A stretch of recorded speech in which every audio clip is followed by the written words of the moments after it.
متل دی چې الوتې مارغه په لاس نه راځي. بالکل ټیک خبره ده. مارغان هسې هم د هوا سیز دي او اوس خو مارغان لږ کم شوي هم دي، ځکه چې تیرو ورځو کې د مارغانو عالمي ورځ وه، نو دا خبره هم مخې ته راغله چې اول په دنیا کې قریبا 400 اربه مارغان یا مرغې اوسېدلې پایدلې.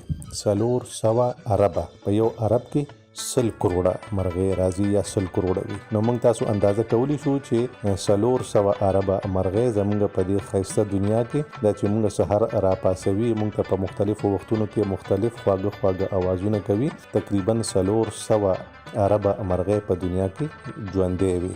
ولی اوس زمونږ د اعمالو د وجې، زمونږ د تکنیکی ژوند د وجې، زمونږ د نوي ژوند د ګیسونو او د خطرناکې فضلې او د کارخانو د فضلې د وجې نه د دې تعداد صرف 50 اربه مرغو ته راپرېوتې دي.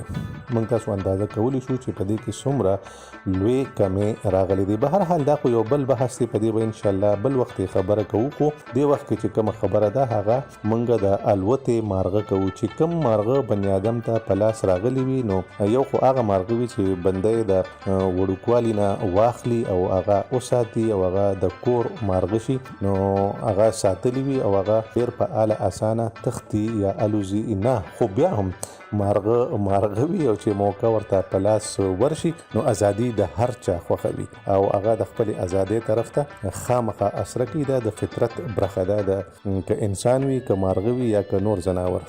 خو چې کم الوتې مارغه لاړ شي او پیره د بني ادم د ګوتو نه وځي، کو هغه ساتلی وي او که نه هسې په لاس راغلی وي، نو هغه دوباره په لاس بني ادم له نه راځي. د دې مطلب یا د دې مطلب موږ دغه هم اخلو چې کم کار یو پیره وشو نو هغه لاړه وشو، هغې دوباره ریمیډي چې کومه ده یا د هغې دوباره سمول یا د هغې دوباره اصلي حالت ته راوستل بیا ممکن نه وي. البته موږ د دغې خرابې یا د دغې تکلیف یا د دغې نقصان پوره کولو دپاره بیا نور کارونه داسې کوو چې دغه مخکنۍ خبرې پې پټې شي یا د هغې اثرات پې د نقصان اثرات پې کم شي یا د هغې د خفګان اثرات کم شي.